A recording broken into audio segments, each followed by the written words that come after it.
Jadi daun kelor yang masih basah itu, yang habis dari metik, kalau yang saya lakukan kemudian agak diremat-remat, satu daun itu kan daunnya kayak bulat itu.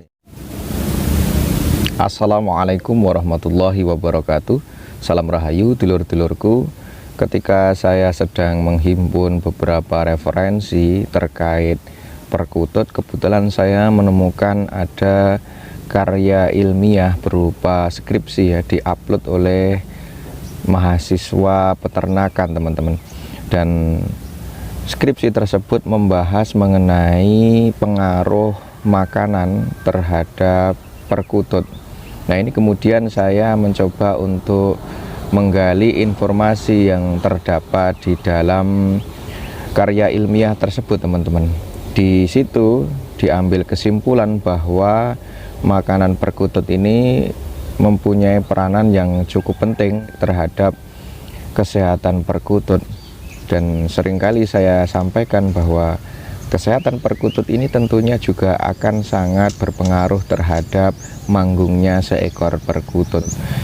Kemudian ada informasi yang menurut saya menarik di dalam karya ilmiah tersebut teman-teman, bahwa di situ disebutkan ada tambahan makanan yang bisa menunjang seekor perkutut supaya mempunyai tubuh yang sehat dan juga energik. Dan di situ direkomendasikan bahwa salah satu makanan tambahan itu berupa tumbuh-tumbuhan, yaitu dedaunan, yang di situ disebutkan adalah daun saga. Hasil dari karya ilmiah tersebut merekomendasikan bahwa daun saga ini mengandung nutrisi yang bisa mendukung perkutut untuk bisa sehat, energik, dan akhirnya menjadi perkutut yang manggung sebagaimana yang diidam-idamkan para perawat perkutut. Nah, kemudian setelah saya mencari beberapa informasi terkait daun saga tersebut, memang tidak mudah ditemukan, terlebih di daerah tempat saya teman-teman. Nah, kemudian saya berikhtiar berdasarkan pengalaman saya ketika menghadapi perkutut saya yang sedang sakit parah. Pada saat itu perkutut saya salah satunya ada yang sakit, dimana sampai ketika tidur itu kakinya diangkat satu. Awalnya saya pikir ini adalah kejadian unik teman-teman, tapi setelah saya menggali informasi ternyata ketika perkutut itu terlihat murung dan kakinya diangkat satu, ini membuktikan bahwa salah satu tanda perkutut tersebut sedang mengalami kondisi yang tidak sehat teman-teman. Nah, kemudian pada waktu itu saya tetap mencoba bagaimana saya bisa mengatasi hal tersebut secara alami, karena dari awal saya ini berprinsip bahwa merawat perkutut ini diupayakan untuk memberi segala sesuatunya itu yang bersifat alami teman-teman. Saya punya prinsip demikian ya karena saya memang tidak punya target teman-teman. Mungkin berbeda dengan teman-teman yang mungkin aktif di berbagai kontes perkutut ya, dimana mungkin ada target tersendiri supaya teman-teman terus bisa eksis gitu. Tapi kalau saya sendiri karena memang ada kegiatan lain, dan saya jadikan perkutut ini ya, perkutut yang saya miliki ini adalah perkutut ya, terasan, istilahnya seperti itu teman-teman. Jadi saya tidak narja, tetapi di dalam proses perawatannya itu saya selalu berusaha untuk menggali berbagai macam pengalaman yang mudah-mudahan ini juga salah satunya bisa bermanfaat untuk teman-teman. Jadi yang sering saya bagikan ini benar-benar adalah pengalaman yang pernah saya lakukan teman-teman. Nah, kembali saya menyampaikan apa yang menjadi pengalaman saya tadi untuk menghadapi atau mengatasi perkutut yang sedang sakit parah, di mana kakinya sampai diangkat satu tadi. Akhirnya saya mencoba untuk memberikan biji kelor ya. Jadi biji kelor ini, kalau ini di video saya tampilkan seperti apa bentuknya biji kelor. Barangkali ada teman-teman yang belum pernah melihat biji kelor ya. Nah, itu kalau diloloh satu butir ini terlalu besar, kasihan perkututnya.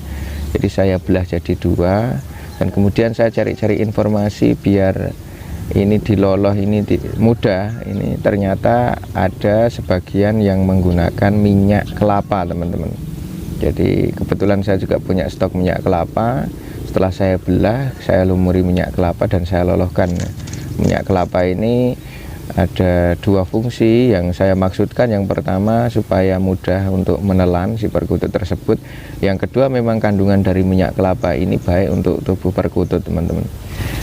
Untuk terkait minyak kelapa atau mungkin parutan kelapa ini, insya Allah saya akan buat video tersendiri.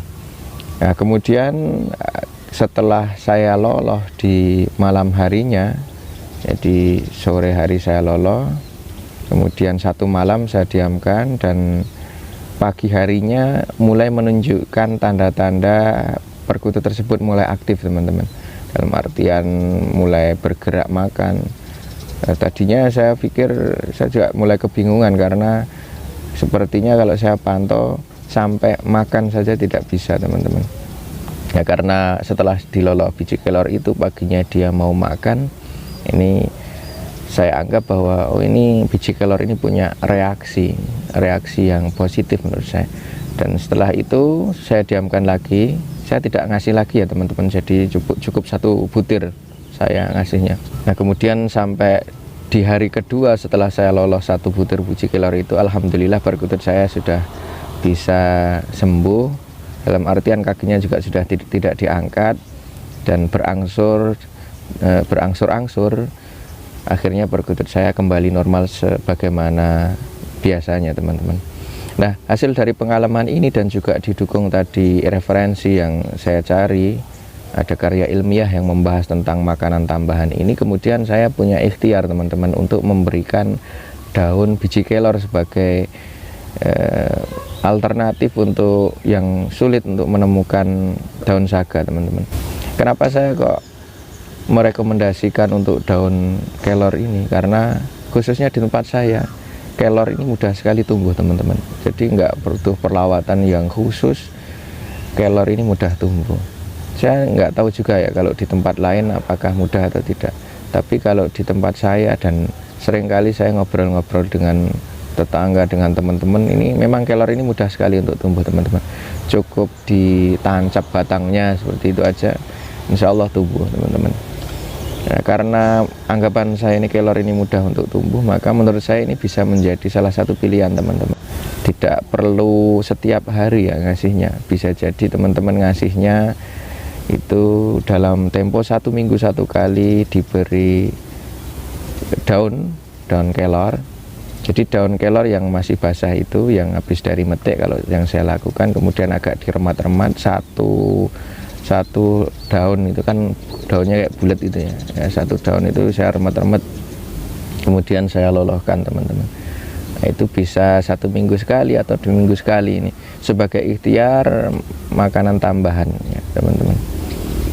Nah, makanan tambahan berupa nutrisi tambahan seperti dedaunan ini, menurut hasil penelitian tersebut, bahwa di alam lepas pun perkutut juga makan dedaunan tertentu, tapi dalam artian sebagai makanan tambahannya itu. Jadi ada semacam naluri, memang di alam bebas itu dimungkinkan perkutut juga entah daun apa itu dimakan ya tentunya dituntun oleh alam, sehingga yang namanya pemberian makanan tambahan ini bisa menjadi salah satu penunjang juga supaya rawatan perkutut kita ini bisa berhasil sebagaimana yang diharapkan para perawat perkutut. Baik teman-teman, itu tadi yang bisa saya bagikan di video ini, semoga bermanfaat. Assalamualaikum warahmatullahi wabarakatuh.